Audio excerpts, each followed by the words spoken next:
Heat rookie lang pala ang katapat ni LeBron, ni-lockdown si LBJ ng hina. Jordan Clarkson naman nagbuhat na naman sa Utah Jazz. Monster game, kinabayo pa si Walker Kessler ng kalaban. Lakers versus Miami Heat, tapatang rookie versus the oldest NBA player LeBron James. Agad na-iskoran ni LBJ si Hackes Jr. reverse layup na late ang depensa ng Heat rookie.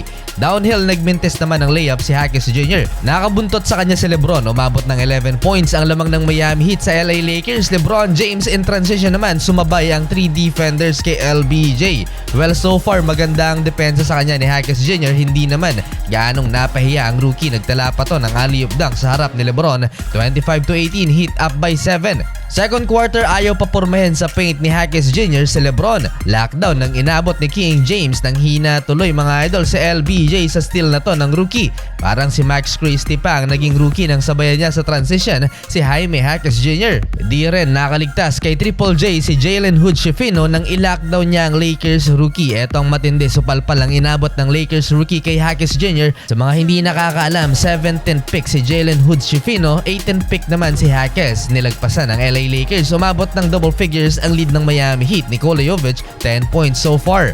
Nagkukulitan pa ang 2 former teammates, LeBron and Kevin Love. Naging catalyst mga idol sa final minutes ng first half si Austin Reeves, at kahit papaano nakakasagot ang Lakers sa Miami. Anthony Davis posterize ang inabot ni Kevin Love at Kyle Lowry. Nag-late minute run ng LA Lakers, pero Tyler Hero tinapos ang first half with a 2-point jumper sa harap ni Anthony Davis. 53-45 halftime.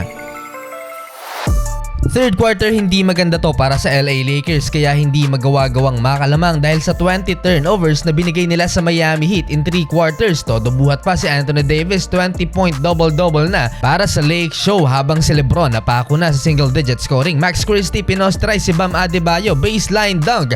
Nagkaroon pa ng late run ng Lakers at naging 5 ang lamang ng Miami Heat, 72-67.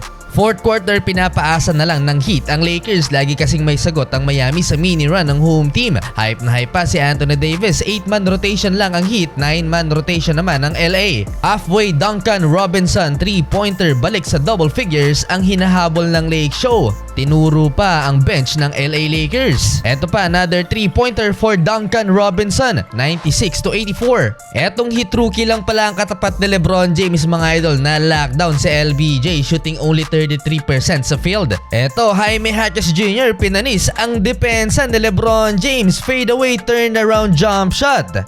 Last 2 minutes, tuluyang natambakan ng LA Lakers at sa huli mga idol, panalo ang Miami. Sayang ang double-double ni AD. Lahat ng 8 players ng Heat mga idol, double figures ang naitala. Nagbuhat na naman si Jordan Clarkson para sa Utah Jazz, at ngayon kontra Detroit Pistons, kung saan kumana ng 29 points sa second half si JC, kasama na ang overtime. Dahil lang nangyari, tumabla pa kasi sa 138 ang talaan sa insane sequence papatapos ang fourth quarter, kaya umabot ng OT overtime. Jordan Clarkson na ipasok naman ang dagger 3-pointer na nagselyo sa panalo para sa Utah Jazz. Final score 154-148 sa likod ng 36.6 rebounds, 3 assists ni JC, shooting 55% sa field at 4 of 5 from distance.